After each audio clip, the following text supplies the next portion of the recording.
Aldous Huxley. Prólogo.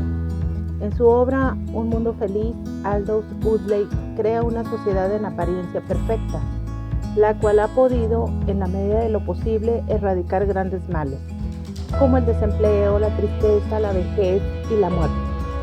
La visión fantástica del autor supone a todos los seres humanos iguales y ya no nacen del modo convencional. Desde que son muy pequeños se les condiciona para consumir y dejar los deseos de lado. Estos habitantes viven alrededor del año 2500 en Londres y han eliminado palabras como familia, hogar, padre o madre, a las que incluso consideran groserías. ¿Te imaginas? Todos se deben a todos, es lo que suelen pensar, porque la sociedad de consumo en la que surgieron así lo demanda. Así fueron educadas y ellos creen que esta es la mejor vida que se puede tener. Hay otros personajes que no conocen el mundo feliz porque nunca han vivido ahí, pero cuando por alguna razón llegan les parece detestable. Se puede decir que esta novela es visionaria, pues fue escrita en 1931, antes de la Segunda Guerra Mundial. Digamos que se adelantó un poco al caos de guerra y hambre al que el hombre se precipitaría pocos años después. La pregunta es, ¿algún día los seres humanos serán creados en probetas? Capítulo 1. Dentro del Centro de Incubación y Acondicionamiento. El día en que los jóvenes universitarios llegaron al Centro de Incubación y Acondicionamiento era cálido. Por eso les extrañó que dentro de ese macizo edificio gris hiciera mucho frío. Aunque este clima resultaba el ideal para que el proceso que estaban a punto de presenciar se pudiera llevar a cabo. La enorme sala de la planta baja a la que se dirigían estaba orientada hacia el norte, y por alguna razón que iban en breve a comprender, ahí se concentraba más el frío. Tras la puerta, la enorme luz blanca del cuarto los recibió. Los 300 trabajadores que estaban allí vestían bata blanca y, enguantados, laboraban sin cesar. Su tarea resultaba importantísima, porque todo debía estar perfectamente limpio y en silencio. Era la cámara de fecundación. El grupo de estudiantes era guiado por el director de incubación y acondicionamiento, un hombre alto y delgado. Cada uno llevaba en la mano un bloc para tomar puntualmente nota de la ciencia del momento. Al menor movimiento de labios, garrapateaban de manera desesperada. Los jóvenes pertenecían a la casta alfa y resultaba un privilegio para ellos ser conducidos por el propio director. Recargado con audacia en las incubadoras, el hombre les explicó que ahí se encontraba la provisión semanal de óvulos a la temperatura de la sangre. De ellos saldría un gran número de seres que formarían parte de las nuevas generaciones. ¿Qué generaciones?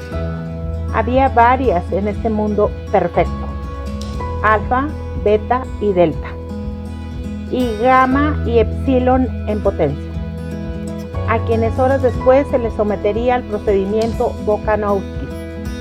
Dicho procedimiento consistía en hacer que el óvulo se reprodujera y segmentara.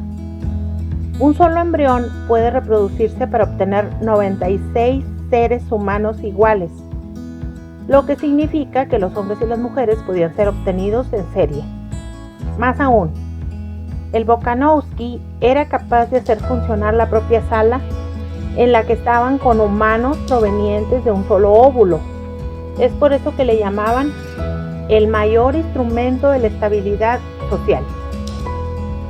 Los estudiantes estaban muy interesados tomando nota cuando entró en la sala Henry Foster, un notable trabajador quien los condujo con entusiasmo al sótano, donde hacía calor y la luz era casi roja.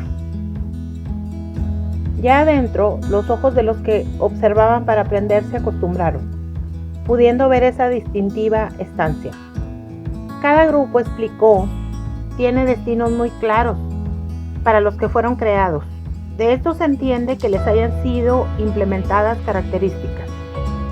Los alfa, por ejemplo, son los encargados de las labores intelectuales. Los delta, vestidos de gris, se dedican a trabajar en las fábricas.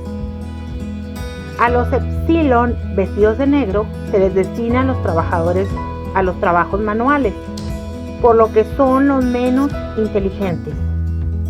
Cuanto más baja es la casta, el cuerpo requiere menor cantidad de oxígeno y el esqueleto es menos desarrollado. Esta condición se les implementa antes de nacer. Encantado con la explicación del trabajador, el director tomó la palabra. El secreto de esta armonía capaz de producir felicidad se debe a que amamos lo que hacemos. El destino social que nos corresponde tiene que ser abrazado con la seguridad de que no se puede vivir de otra manera. Capítulo 2. La clase Delta y la hipnopedia. El grupo de alumnos se impregnó de la exaltación del director y con este ánimo siguieron hasta los cuartos de los niños. Ahí la estancia estaba vacía, pero muy brillante y soleada, porque toda la pared orientada hacia el sur era un cristal. Las trabajadoras estaban vestidas de blanco, pero, a diferencia de la primera sala, ellas colocaban floreros con rosas y libros abiertos en el suelo. En cuanto vieron al director, saludaron con respeto y esperaron indicaciones. De una especie de cunas, por órdenes del recién llegado, trajeron a los bebés Delta de 8 meses, vestidos de caqui. Al ser depositados en el suelo, comenzaron a gatear alegremente y a dirigirse hacia los libros. Se oían gritos de alegría, murmullos y ronroneos de placer. El director se frotó las manos y esperó a que estuviesen todos alegremente entretenidos para dar la siguiente orden. La niñera mayor bajó una palanca. Sobrevino una violenta explosión. Silbó una sirena y una alarma sonó de manera que enloquecía. Los niños lloraron con terror. Al recibir la siguiente orden, la enfermera mayor bajó una segunda palanca y los gritos de los pequeños se transformaron en alaridos de dolor, pues bajo sus pequeños cuerpecitos unas descargas de electricidad los hacían estremecer. El director estaba feliz. Esperó unos instantes antes de dar la otra señal, la que sabía haría cesar tanto sobresalto. De un momento a otro, las explosiones, el dolor, la sirena y la alarma cesaron. Ante la notable calma, los niños se relajaron. El director pidió a las enfermeras que volvieran a mostrarles las flores y los libros. Al verlos, los niños volvieron a gritar con terror. «Observen», dijo el director en tono triunfal. «Observen». Les explicó a los estudiantes que de esta forma, los Delta no querrían saber nunca de libros y flores, porque eso les recordaría los sonidos estridentes y el dolor. La lección se les repetiría muchas veces más, y así estos niños, al convertirse en hombres, mujeres también, por supuesto, solo se dedicarían a trabajar en las fábricas. El director continuó el recorrido conduciendo a los alumnos por el ascensor. La sala a la que se dirigían estaba en la 14ª planta, pero apenas comenzaron a caminar por los pasillos del lugar, sonó un altavoz que les pedía guardar silencio. A partir de la advertencia, caminaron de puntillas hasta la sala donde descansaban los niños y se practicaba la hipnopedia. Sí, a los niños se les daba enseñanza mientras dormían. Una vez ahí, aprendieron cómo era la enseñanza durante el sueño. Vieron una larga hilera de niños profundamente dormidos, mientras escuchaban un murmullo constante que salía de unos altavoces. El Nilo es el río más grande de la África y el segundo del mundo en longitud. Entonces, si al día siguiente se les preguntaba a esos niños cuál es el río más grande de África, ellos repetían lo que habían escuchado durante el sueño. Así de fácil. El grupo siguió hasta un dormitorio con ventanas cerradas. 80 camas se alineaban a lo largo de la pared. Se oía una respiración regular y ligera y un murmullo continuo.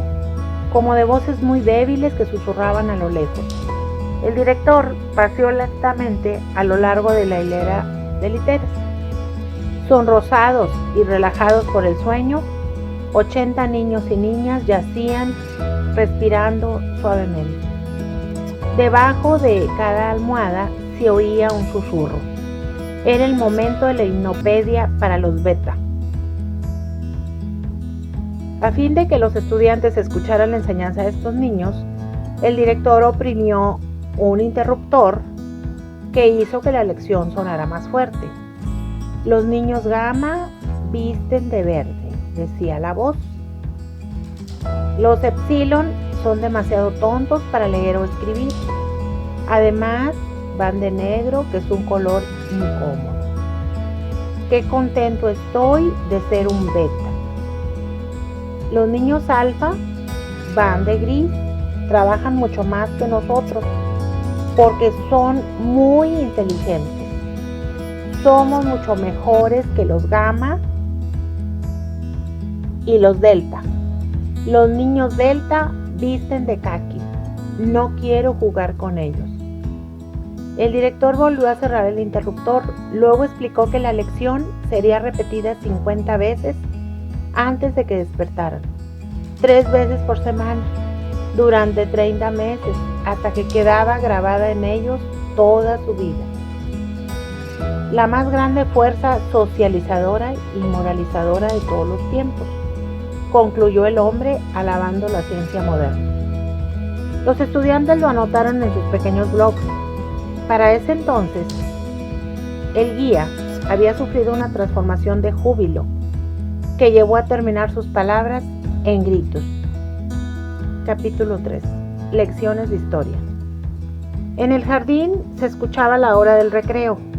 Los niños se entretenían efectuando juegos muy diversos. El grupo de alumnos observó con ternura las actividades.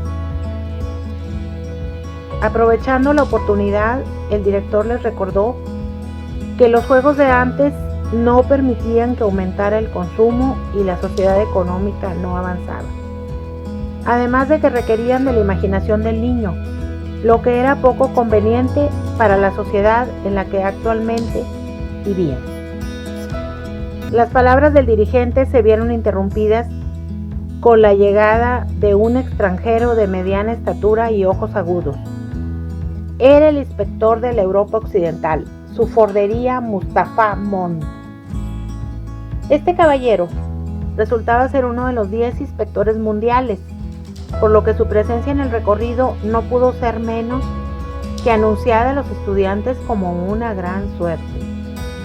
En las 4.000 salas del centro, los 4.000 relojes eléctricos dieron simultáneamente la hora. Al tomar la palabra, el inspector les recordó la máxima de nuestro foro, personaje que venía siendo para ellos como un dios. La historia es una calumnia. Agitó la mano como si con un plumero quisiera borrar todo lo que había existido antes, las grandes ciudades, las extraordinarias artes, los valerosos héroes. Los ademanes del hombre debían tener una buena justificación. Y pese a que el director se puso casi colorado, temiendo que llegara a contarles algo que estaba prohibido, vino la excusa. Traten de imaginarse, dijo Mustafa Mond, lo que era el mundo antiguo, lo que era tener una madre y una vida en familia. En realidad, ninguno de los jóvenes podía imaginar lo que decía el interventor, porque les resultaba algo completamente desconocido. La gente vivía, continuó diciendo Ford, en unos cuartos pequeños donde se amontonaban un hombre, una mujer habitualmente embarazada y varios niños de diversas edades.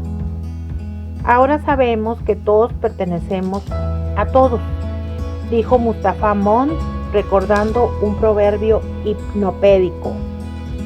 En este punto de la narración, uno de los estudiantes estaba al borde de la náusea, al imaginarse la figura de una madre. Madre, monogamia, siguió diciendo el interventor. Romanticismo provocaba que esos hombres estuvieran locos y fueran desgraciados. Su mundo no les permitía ser felices. Con la ausencia de estas cosas todos somos obedientes y estamos satisfechos. Gracias a la hipnopedia y al sistema de castas, cada persona se encuentra entre sus iguales, actuando como debe ser para que todo funcione.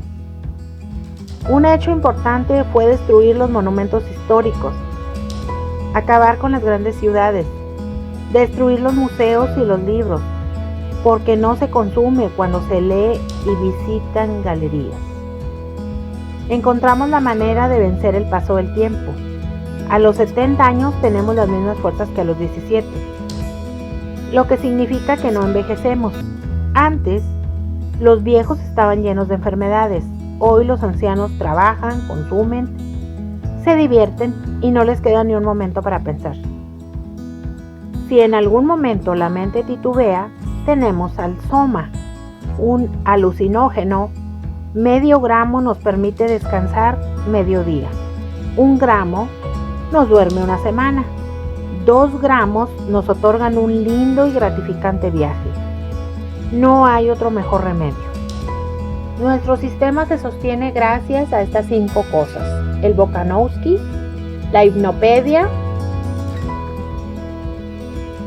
el sistema de castas, el control de la vejez, el soma. Con ellas, que no pueden ser reemplazadas ni separadas unas de otras, la estabilidad de nuestro mundo está completamente asegurada. Los estudiantes asintieron a esta afirmación, que 62,000 repeticiones en la oscuridad los habían obligado a aceptar como cierta y absolutamente indiscutible. Capítulo 4. Lo que se conversa en los vestidores. Cuando todos los relojes de la reserva apuntaron las 4, los altavoces repitieron: relevo del primer turno, entrada del segundo turno. Una linda enfermera, que era bastante popular por su apariencia, se dirigió a los vestidores, donde halló a Fanny, una chica bondadosa que estaba preocupada porque para su punto de vista estaba quebrantando las normas al salir únicamente con Henry Foster, pues tenemos que recordar los proverbios de la hipnopedia. Estos lugares se caracterizaban porque siempre tenían grabaciones que se repetían una y otra vez. Así, mientras los trabajadores que salían de turno se cambiaban de ropa, recordaban su obligación consumista. Los trajes viejos son horribles, hay que tirarlos. Vale más desechar que remendar, se escuchaba sutilmente. Para tranquilizar a su compañera de casta, Lenina le comentó que aceptaría la invitación de Bernard Marx para visitar una reserva de salvajes en Nuevo México. En vez de tranquilizarse, Fanny se preocupó más, debido a la mala reputación de Marx, quien, a pesar de ser un alfa más, parecía de una casta inferior al ser feo y pequeño. Además, se decían muchas cosas de él, como que se la pasaba la mayor parte del tiempo a solas y a veces decía cosas incomprensibles. Dicen que alguien puso alcohol a su sangre artificial, dijo Fanny, intentando hacer recapacitar a Lenina, y que por eso se quedó como si fuera un gamma. Lenina le recordó que era un hombre muy inteligente, que trabajaba en el departamento de psicología y que además quería aprovechar la oportunidad de salir de la reserva y conocer una habitada por salvajes. Ya sin argumentos que valieran, Fanny se dio por vencida. Justamente cerca de ahí, en el vestidor masculino, Bernard recordaba las semanas de tímida indecisión en que había contemplado a la chica sin atreverse a decírselo. Ella resultaba muy linda y, como toda mujer inglesa sana y decente, aceptó su invitación apenas la tuvo por manifiesta. De vuelta a la realidad, Marx fue al edificio de la Escuela de Ingenieros de Emociones para encontrarse con Helmut Watson, un alfa más, que si parecía hacerle honor a su casta, de punta a cabo con su forma física, pues era de facciones definidas y cuerpo hercúleo. Helmut se encargaba de componer versículos hipnopédicos y escribir argumentos para las películas sensibles. Por alguna extraña razón, Watson estaba insatisfecho consigo mismo y con todo lo que hacía. Quizá este era el motivo de que ambos, Helmut y Marx, se sintieran a gusto el uno con el otro. El primero se sentía diferente por su excepcional inteligencia y el segundo excluido por su cuerpo. Después de cenar con Helmut, Bernard se dirigió a los oficios de solidaridad a los que estaban obligados a asistir un jueves sí y otro no. En este lugar se hacían ritos para sentir al gran ser. «Maldita sea, llego tarde», exclamó para sí cuando echó una ojeada al Big Henry, el reloj de la cantoría. Se dirigió corriendo hacia el ascensor porque el gran auditorium para las celebraciones del Día de Ford y otros cantos comunitarios masivos se hallaba en la parte más baja del edificio. Por suerte, ese día no era el último. 3 sillas de las 12 dispuestas en torno a una mesa circular permanecían desocupadas. Bernard se deslizó hasta la más cercana, procurando lo menos posible llamar la atención. De pronto, Marx se sintió desesperado al saber en el fondo que otra vez fracasaría en su intento de realizar la comunión del pensamiento. Eran 12 personas que debían fundirse en una sola, y a pesar de que Bernard hizo todo lo que se le pidió en la ceremonia, no logró alcanzar la comunión con sus compañeros. Por eso, cuando uno de ellos le preguntó, ¿no le pareció maravilloso?, y él respondió, sí, salió de ahí con un claro sentimiento de hipocresía, además de una depresión que día a día parecía ir en aumento. A pesar de los intentos constantes, jamás había podido hacer conexión de corazón con el gran ser. No entendía a qué se debía. Todas las ceremonias estaban llenas de soma, que se repartía en cantidades suficientes para el viaje. Después de unas danzas y cánticos, los congregados escuchaban al gran ser que se acercaba. Pero él realmente nunca pudo oírlo, y mucho menos ver nada. Y como cada vez que lo decía le miraban como si hubiera hecho algo malo, prefería quedarse callado. Al paso de los años aprendió que lo mejor era repetir lo que el resto de los asistentes quería escuchar. Fue maravilloso. Capítulo 5. Confesiones. Lenina estaba confundida. Se lo hizo saber a su compañera Fanny. Le contó que por la noche salió con Bernard Marx y que lo había encontrado raro, diferente a los demás hombres, al grado de que estaba dudando ir con él a la reserva de Nuevo México. Aquella confusión estaba inspirada en el hecho de que Marx la llevó a un sitio alejado del bullicio de la civilización. En aquel lugar se sentaron a contemplar el silencio y a mirar las estrellas.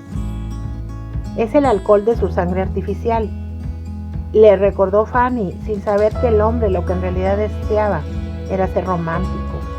Recordemos que esto estaba prohibido. Como Lenina se sintió realmente incómoda, al punto que le pidió insistentemente que regresaran, estaba dudando si continuar con sus planes de ir a la reserva, o mejor salir de viaje al Polo Norte, o a otro lugar aunque fuera conocido. Entre tanto, Bernard Marx se presentó ante el director para solicitarle permiso para ir a la reserva de Nuevo México. La noticia no fue de su agrado, pero como el papel que llevaba Bernard ya contaba con el membrete de la oficina del inspector mundial y la firma de Mustafa Mond, no pudo hacer otra cosa que firmar la autorización. ¿Se va a la reserva de Nuevo México?, preguntó. Y el tono de su voz, así como la manera en que miró a Bernard, expresaba una especie de asombro lleno de agitación. El director se mantuvo por largo rato en silencio, pero cuando vio que Marx se retiraba, decidió hablarle de un detalle que había mantenido oculto. Le dijo que hace unos 20 o 25 años él había ido a conocer a los salvajes, acompañado de una beta rubia, y todo fue muy bien hasta el último día en que la chica desapareció. Nunca la encontraron, a pesar de los grandes esfuerzos que se hicieron, y él tuvo que regresar solo a Londres.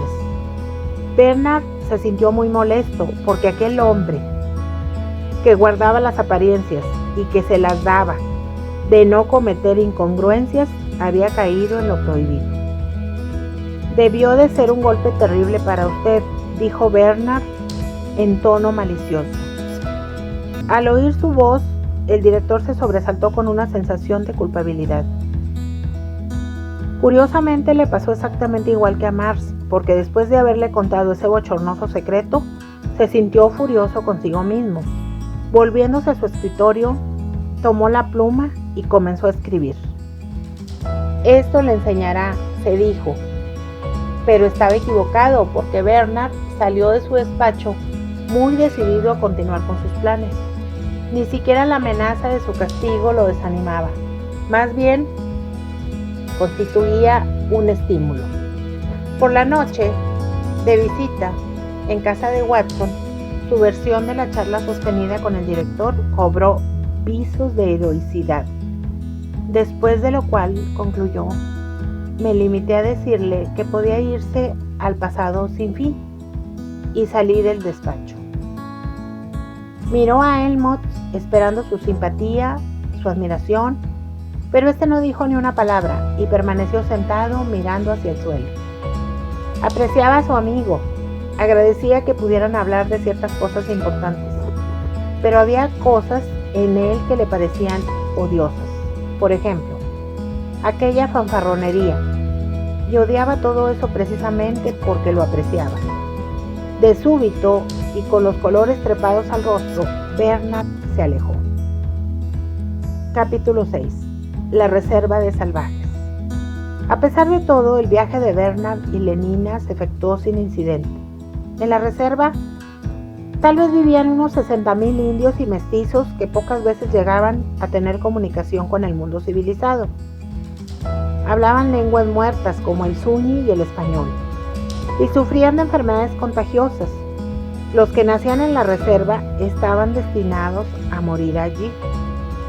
Les fue asignado un guía y los viajeros subieron por una escalinata que los llevaría al pueblo. Durante el trayecto vieron a 2 indios desnudos que corrían por el sendero. Sus cuerpos morenos estaban pintados con rayas blancas y llevaban el rostro cubierto por adornos escarlatas, negros y ocres. Trenzaban su pelo con piel de zorro y tela roja. Un manto de plumas de pavo flotaba sobre sus hombros. Altas diademas, también de plumas, resaltaban sobre sus cabezas. Uno llevaba varias serpientes en las manos. Cuando estaban en mitad de la ascensión, un águila pasó volando tan cerca de ellos que sintieron en el rostro la ráfaga del aire frío provocada por sus alas. No me gusta, dijo Lenina. Menos le gustó lo que les esperaba a la entrada del pueblo, donde los dejó el guía para ir en busca de instrucciones. Temblando de vejez, un indio bajó lentamente la escalera. Su rostro estaba surcado de arrugas y era tan negro como una máscara de obsidiana. Tenía la boca desdentada y el pelo le caía en largos mechones grises. Su cuerpo encorvado parecía no tener carne sobre los huesos. Iba muy despacio, haciendo alto en cada escalón para continuar con el otro. Lenina y Bernard lo observaron con ojos desorbitados de horror.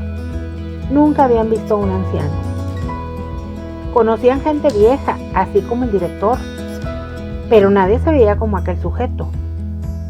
¿Qué le pasa?, susurró Lenina sin poder contenerse. Esto es terrible. Buscó su ración de soma en el bolsillo, pero descubrió que la había olvidado en la hospedería. También los bolsillos de Bernard se hallaban vacíos. Lenina tuvo que enfrentarse con los horrores de Malpaís sin ayuda alguna. Llegaron a una habitación larga, estrecha y oscura, que olía a humo, a cebo quemado y a ropa sucia. Desde allí observaron la ceremonia. Escucharon la música de una flauta casi perdida entre el redoble de unos tambores. Cientos de voces masculinas empezaron a gritar al unísono. Luego, como un grito agudo, se oyó la respuesta de las mujeres. Otro retoque de los tambores, y de nuevo, los varones cantaron con salvaje afirmación de su hombría. El lugar era extraño, pero todo aquello les recordaba los cantos en común de las castas inferiores. De las escalerillas surgieron unos hombres horriblemente enmascarados o pintados, sin tener semejanza a los humanos. Comenzaron a bailar alrededor de la plaza mientras golpeaban el suelo con los pies. Los tambores aceleraron su ritmo. La multitud corrió cada vez más fuerte a los danzantes que no dejaban de dar vueltas alrededor de la plaza, cantando. De pronto, el director de la danza abrió una gran caja de madera y sacó un par de serpientes negras. Un aullido brotó de la multitud y los demás danzantes corrieron hacia él con las manos extendidas. Arrojó las serpientes a los primeros que llegaron y volvió a buscar más en la caja. El ritmo de los tambores cambió. Ahora era un suave movimiento ondulante de rodillas y de caderas. El hombre levantó la mano y la multitud hizo un completo silencio a la vez que los tambores cesaron de sonar. De entre la multitud salió un muchacho vestido con taparrabos, que empezó a dar vueltas alrededor de las serpientes. Luego apareció un hombre alto, con una máscara de coyote, que llevaba un látigo con el que azotó varias veces al joven. El muchacho siguió bailando, sin emitir queja de dolor, aunque en forma más pausada. La sangre comenzaba a brotar de su cuerpo. Lenina se cubrió el rostro y rompió en llanto. «Deténlos», imploró. Los esfuerzos de Bernard por consolarla fueron inútiles. Cuando el danzante se tambaleó y cayó, el anciano le tocó la espalda con una pluma blanca que se llenó de sangre. Los tambores sonaron de nuevo y un minuto más tarde la plaza estaba vacía. Al joven azotado lo levantaron con trabajo 3 mujeres de avanzada edad. El motivo de la ceremonia era pedirle a sus dioses buena siembra y otros dones. «Ojalá tuviera un poco de soma», dijo Lenina llevándose las manos a la cara. Le resultaba amargo soportar las sorpresas del lugar de manera natural. Capítulo 7. John y Linda. De una habitación interior salió un joven rubio con los cabellos trenzados, sus ojos eran azul y pálido. «Hola, buenos días», les dijo. «Ustedes son civilizados, ¿verdad? Vienen de allá lejos, del otro lado de la reserva». Bernard y Lenina estaban atónitos. «¿Qué fue eso?», preguntó Bernard, refiriéndose a la ceremonia. Con voz trémula de emoción, el joven exclamó: «Debí ser yo quien se sacrificara, me ofrecí.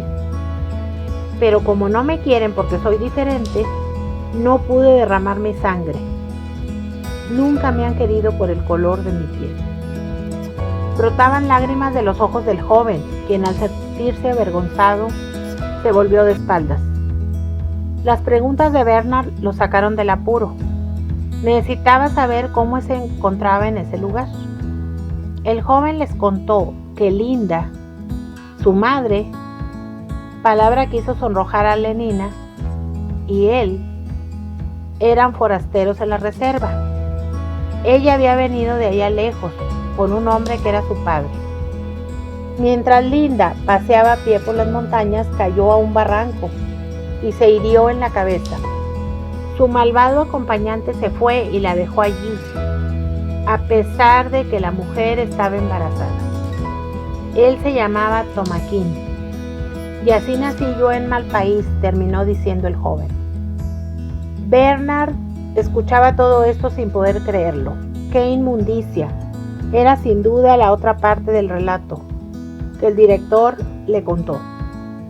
Fueron a conocer a Linda. Una mujer rubia y corpulenta se presentó ante sus ojos con la cara boquiabierta. Lenina la observó con disgusto porque no tenía dientes y estaba vestida con jirones apestosos, además de que era gorda. Linda corrió hacia ella, la abrazó y la besó. La joven sintió que se desmayaba por el olor a mugre y alcohol. Se zafó en cuanto pudo. «Oh, querida». El torrente de palabras fluía entre sollozos.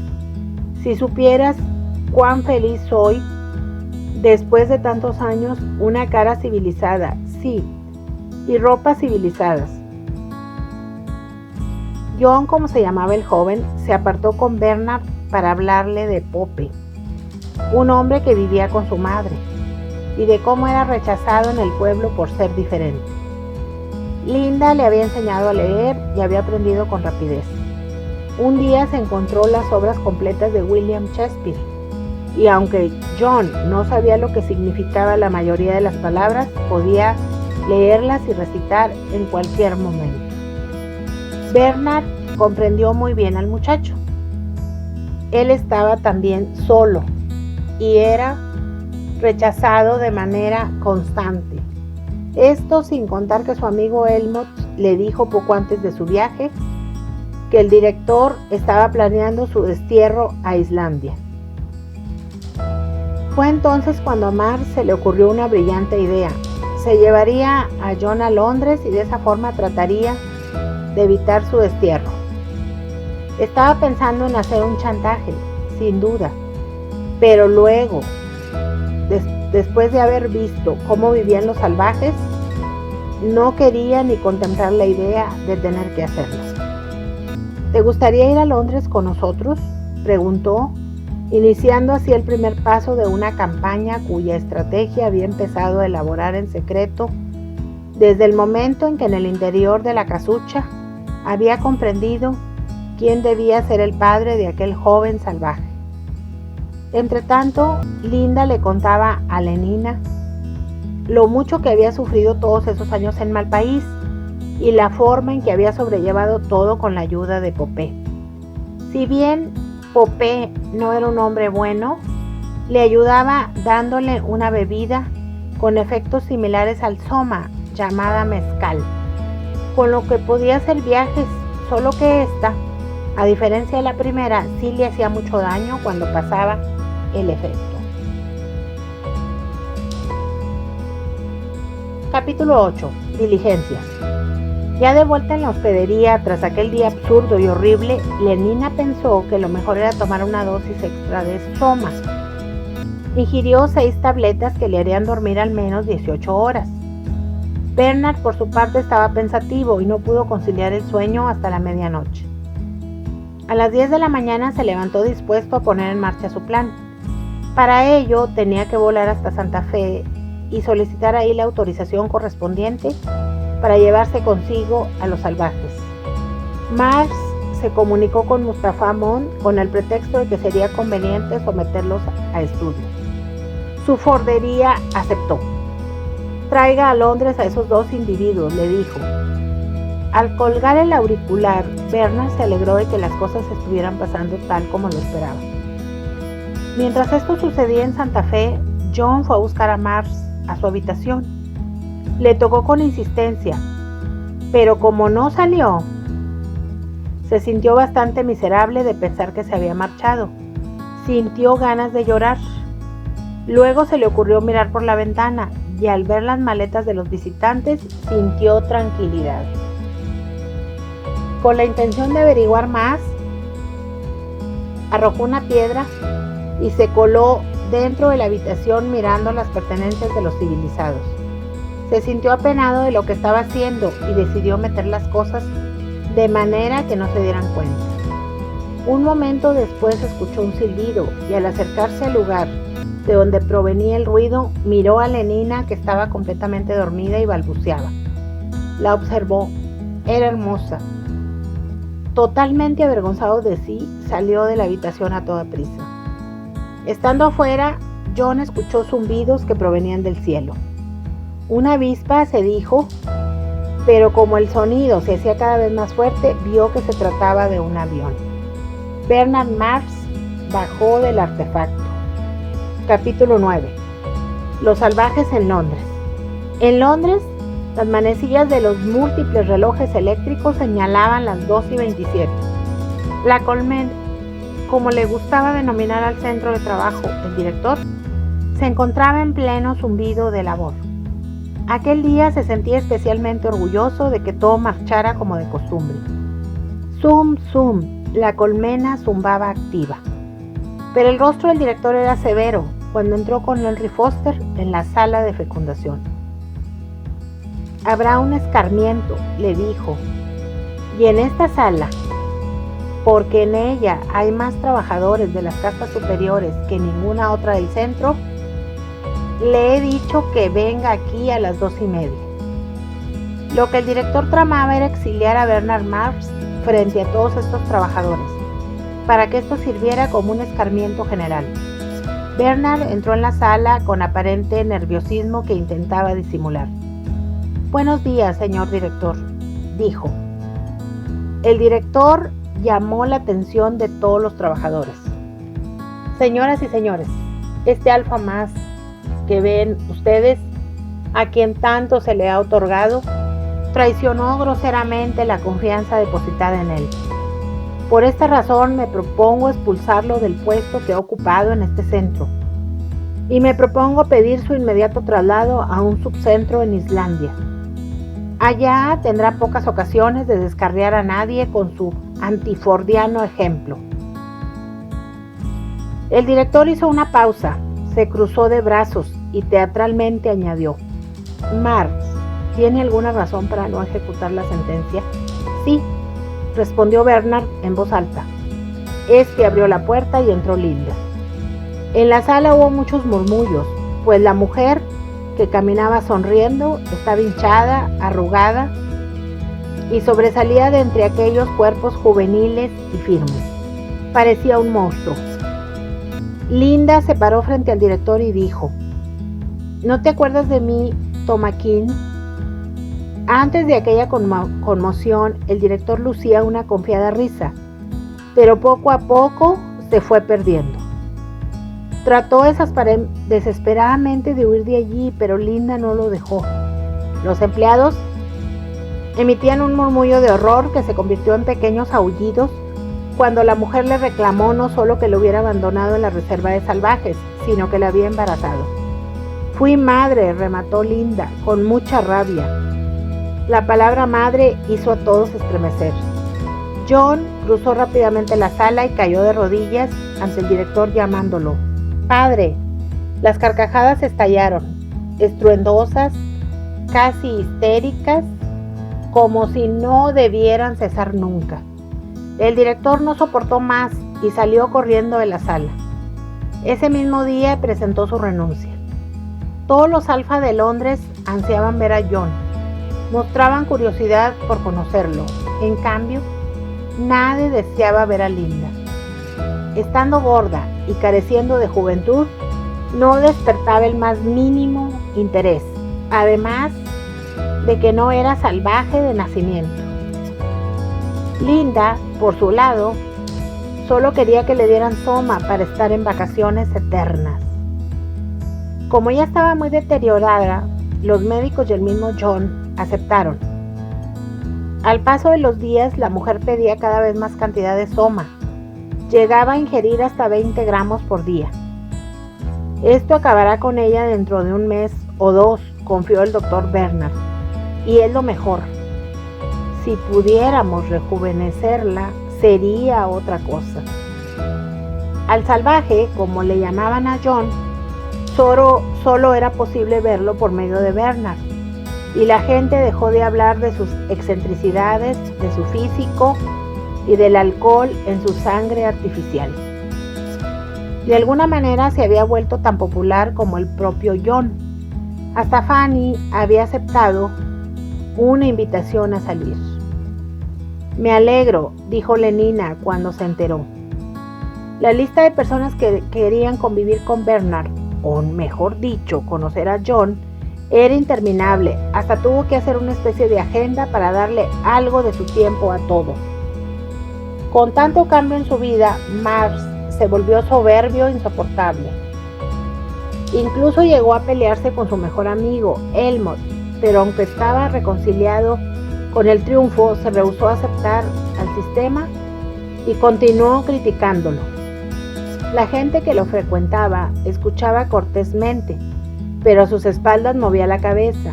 Este joven acabará mal, decían, y formulaban esta profecía confiadamente porque se proponían poner todo de su parte para que se cumpliera. Mustapha Mon, por su parte, consideró que el tipo se había vuelto loco. Leyó con entusiasmo el informe que se le hizo llegar sobre el salvaje, pero consideró necesario darle un castigo para que no continuara Marx diciendo que él no seguía las reglas establecidas. Para entonces Bernard había llevado a John a recoger muchos sitios, pero él no se mostraba especialmente interesado en nada y así se lo hizo saber a su fordería. Le dijo que más bien todo esto empezaba a fastidiarle. La idea de Mustapha Mon se dio el paso casi inmediatamente.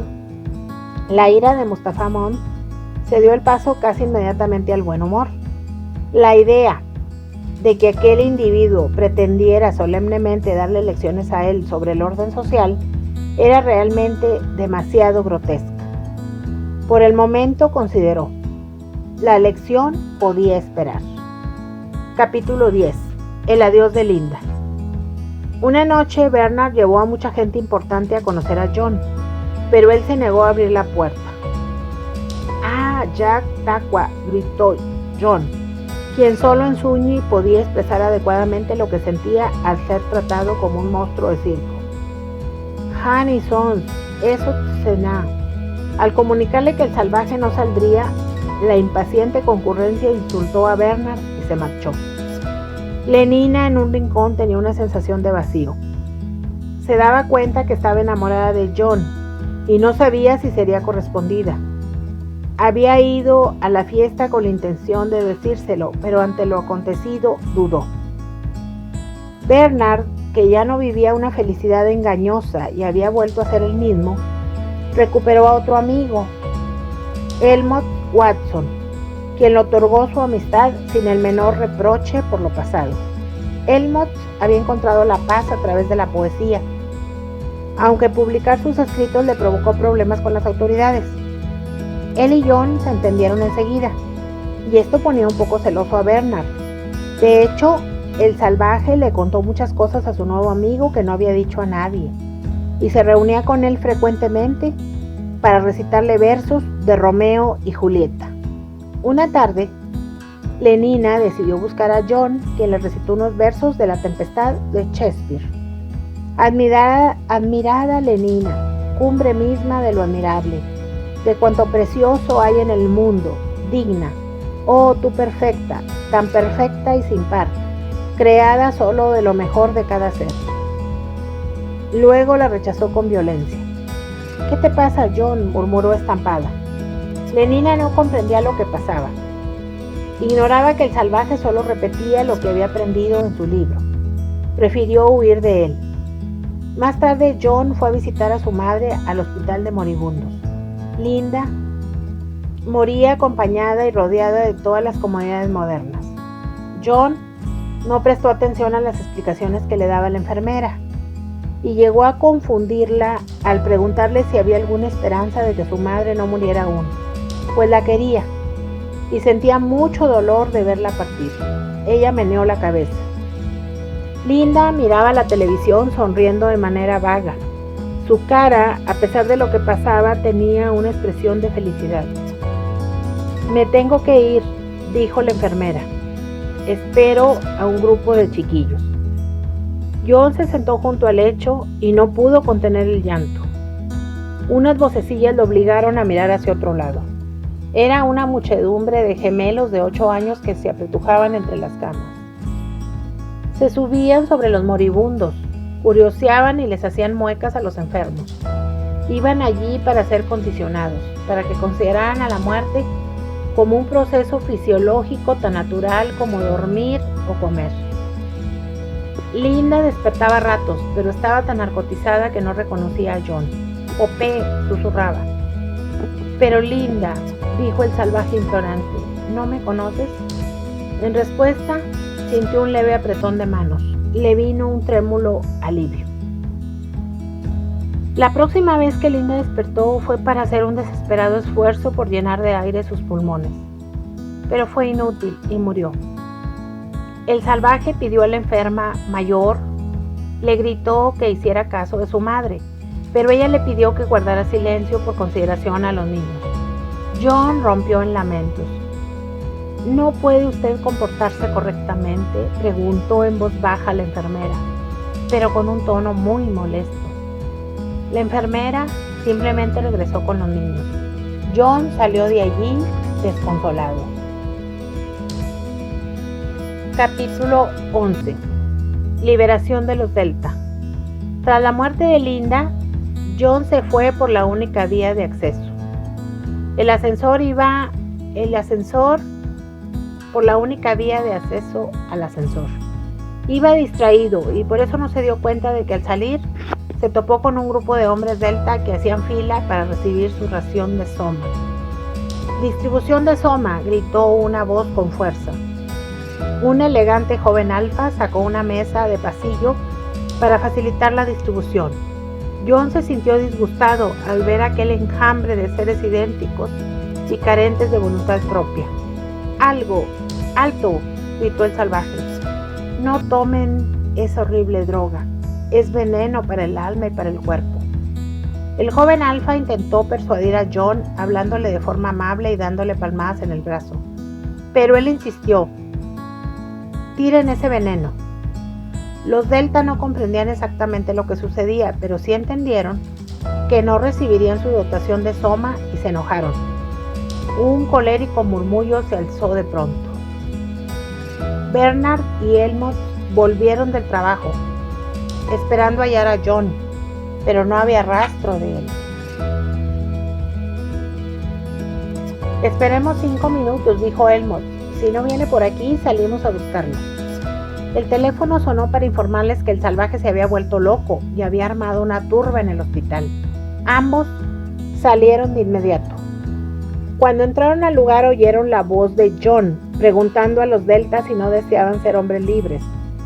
Para eso, dijo, era necesario despedirse del Soma, y a puñados lo arrojó de las cajitas que lo contenían. La turba caqui permaneció en silencio, viendo con horror aquel sacrilegio. «Está loco», murmuró Bernard. «Lo van a matar. Que Ford lo ayude». Súbitamente se levantó un clamor de la multitud, y una ola en movimiento avanzó amenazante hacia el salvaje. Elmot Watson era de ideas muy diferentes, y con un «Ford ayuda a quien se ayuda», corrió en auxilio de su amigo, John. Bernard se quedó pegado a la pared tratando de que nadie lo viera. Al ver a Watson, John se sintió apoyado y dejó que le ayudara a tirar las cajas llenas de vicio. Pronto ya no quedaba más veneno. Los Deltas se lanzaron furiosos contra esos hombres que destruían lo que más les importaba. La lucha se hizo encarnizada. «Están perdidos», dijo Bernard. En un impulso corrió para ayudarlos, pero lo pensó mejor y se detuvo. Entonces, bendito sea Ford, llegó la policía. Capítulo 12. Castigos. Los amigos fueron conducidos al despacho del inspector Mustafa Mond. Mientras esperaban, John se paseaba por la estancia. Elmot reía a carcajadas, en tanto que Bernard estaba visiblemente afligido. Al entrar, Mustafa saludó a los tres de mano, pero al hablar solamente se dirigió a John. «Así que no le gusta la civilización, Mr. Salvaje».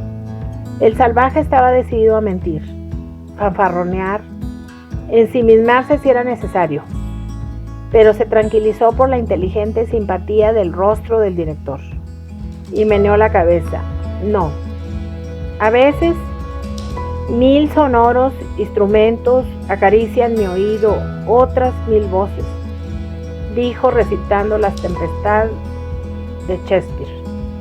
El rostro del salvaje se iluminó con gran placer. «¿También ha leído a Shakespeare?», preguntó. Mustafa Mond lo admitió porque estaba obligado a conocerlo todo. Con la emoción de haber conocido a un hombre que había leído lo mismo que él, John se olvidó del resto. «¿Pero por qué razón está prohibido?», continuó preguntando. También se había alejado de lo establecido y había tenido acceso a conocimientos prohibidos. El inspector se encogió de hombros, luego le explicó que eran ideas viejas en una sociedad tan estable como la suya. En este nuevo mundo todos eran felices, así que esa escritura dramática no se necesitaba. Helmut lamentó el hecho, pues él había encontrado alivio al escribir sobre esos temas. Está prohibido, dijo el inspector tajantemente, es el precio que debemos pagar por la estabilidad. El inspector les dijo también que por desgracia, debido a todo lo que había pasado y a lo que sabían ahora, era necesario enviarlos a Islandia. Tales palabras atemorizaron a Bernard, quien se levantó de su asiento implorando. Mustafa se rió y les comentó que en realidad era un premio, porque llegarían a un lugar donde hallarían la compañía de los hombres y mujeres más interesantes del mundo, con ideas propias que les impedían adaptarse a la vida en sociedad. A Islandia no, exclamó Bernard Marx, prestando poca atención a las palabras del inspector. Este tuvo que solicitar a los guardias que lo sacaran. Cualquiera diría que lo iban a ejecutar, dijo el inspector. Si tuviera un poco de sentido, entendería que es en realidad un premio. ¿Por qué entonces no está usted en una isla? El inspector explicó que él también había pasado por lo mismo que ellos. También se había alejado de lo establecido y había tenido acceso a conocimientos prohibidos, pero que tuvo que decidir entre irse a una isla y continuar con sus pensamientos o quedarse en Londres para vigilar la paz. La nueva civilización había escogido las máquinas, la medicina, la felicidad, y él eligió aceptar el cargo de vigilar. Mr. Watson, añadió el inspector, ¿le gustaría un clima tropical? Helmut se levantó de su sillón. Prefiero un clima frío, respondió en tono desafiante. Me parece que en esas condiciones podré escribir mejor. El inspector aprobó con la cabeza. Ahora, si le parece, añadió Watson, iré a ver cómo se encuentra Bernard, y abandonó el despacho. Solo quedaba John. Mustafa se dirigió al otro lado de la habitación y abrió una enorme caja que estaba empotrada entre la pared. Sacó un libro muy grande y se lo mostró. Era la Biblia. Dijo que en la civilización que habían formado no había pecados que castigar, que incluso preferían hacer las cosas con comodidad. Pues yo no quiero la comodidad, expresó el salvaje. Quiero a Dios, la poesía, el riesgo y la libertad. En suma, dijo Mustafa Mond, usted reclama el derecho a ser desgraciado. Siguió un largo silencio. Reclamo todos esos derechos, concluyó el salvaje con decisión. Mustafa Mond se encogió de hombros y se los concedió. Capítulo 13. El faro. Los tres amigos estaban felices de marcharse, pero el inspector decidió que John se quedara para continuar investigando su comportamiento. No lo haré ni por todos los inspectores del mundo, dijo. Yo también me iré. El salvaje había escogido para su huida el viejo faro situado en una colina donde las flores y los paisajes resultaban las únicas atracciones. Durante los primeros días el trabajo le produjo un intenso placer, pues tras aquellas semanas de ocio en Londres era bueno hacer algo que requiriera de su habilidad y paciencia. La sociedad le permitió comprometerse con sus ideas.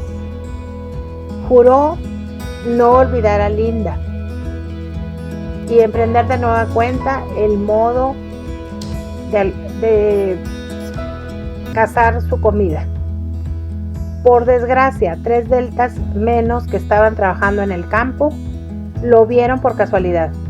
La noticia corrió como reguero de pólvora y días después llegó un reportero. John estaba fabricando sus flechas cuando se le acercó el informador y le preguntó qué hacía ahí sin comodidades. Hani son Sena, dijo el salvaje con las mismas palabras que había usado cuando estaba furioso. Lo veían con los rostros de terror y parecía un hombre enloquecido. Luego Haciendo uso de sus fuerzas, obligó al reportero a marcharse, pero el informante no escarmentó y publicó lo sucedido. Hizo algunas otras visitas recibiendo siempre el mismo trato de John.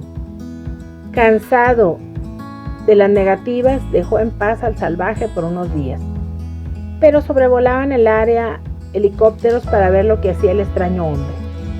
John se defendía lanzando flechas al que se acercara más de la cuenta. Todo aquello parecía un ritual.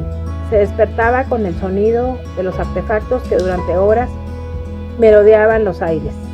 Luego ya entraba la tarde y disfrutaba del cielo vacío sobre su cabeza. Cansado y frustrado buscó un lugar para esconderse. Lo halló detrás de unos matorrales donde permaneció durante días. Uno de los fotógrafos que lo visitaban lo descubrió y preparó con las imágenes tomadas una cinta para exhibirlo. Le llamó El salvaje de Surrey. El efecto en la cinta fue inmediato. Muchas personas acordaron visitarlo. Aquella mañana el cielo presagiaba tormenta. El salvaje descansaba y pensaba en Lenina, a quien había prometido olvidar. Su espíritu divagaba por las inmensidades de la muerte y la divinidad.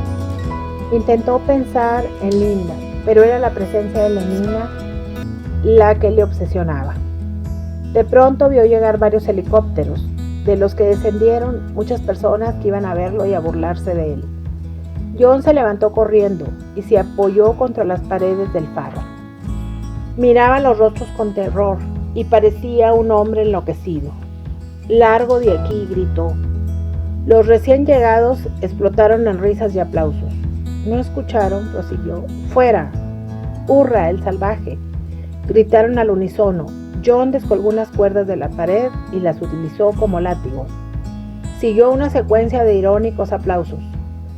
Con un grito doloroso, el salvaje les pidió que lo dejaran en paz. De otro helicóptero salió Lenina. Al verla, John se estremeció, retrocedió y se puso pálido. Los ojos azules de la chica parecían hacerse más grandes a medida que las lágrimas rodaban por sus mejillas. Lenina intentó abrazarlo, pero John respondió de una manera extraña. Fuera de control, comenzó a golpearla con el látigo mientras repetía frases de sus libros y la insultaba. Aterrada, dio media vuelta para huir, pero tropezó y cayó entre un matorral. «Henry, Henry», gritó buscando a su acompañante, pero este se había puesto a salvo en el helicóptero. John siguió con la tanda de golpes a Lenina. Ella se puso de pie y se marchó. El salvaje nunca volvió a verlo. De pronto, uno de los visitantes comenzó a cantar y todos le siguieron. En una especie de baile frenético se movían dando vueltas y se golpeaban unos a otros. Era el ejemplo que John les daba. Aquello era una locura colectiva en donde el soma se repartió con abundancia. Lleno de remordimiento por lo sucedido con Lenina, el salvaje se embriagó con soma y cayó al suelo, donde durmió durante varias horas. Al despertar, se encontró a solas y enseguida recordó todo. ¡Ay, Dios mío! ¡Ay, Dios mío! Y se cubrió la cara con las manos. Esa misma tarde, una nube de helicópteros llegó al refugio de John. La locura de la noche anterior se publicó en los diarios y la gente creía que era una nueva diversión que debían probar. Los primeros en llegar le gritaron a John del modo en que ya era conocido en la sociedad. «Mr. Salvaje», decían, pero el silencio era inmenso. Después de varios llamados sin respuesta, la puerta del faro estaba abierta y entraron. En la parte superior de la escalera vieron un par de pies que colgaba y giraba lentamente. Justo bajo el arco, John había puesto fin a su infortunada vida.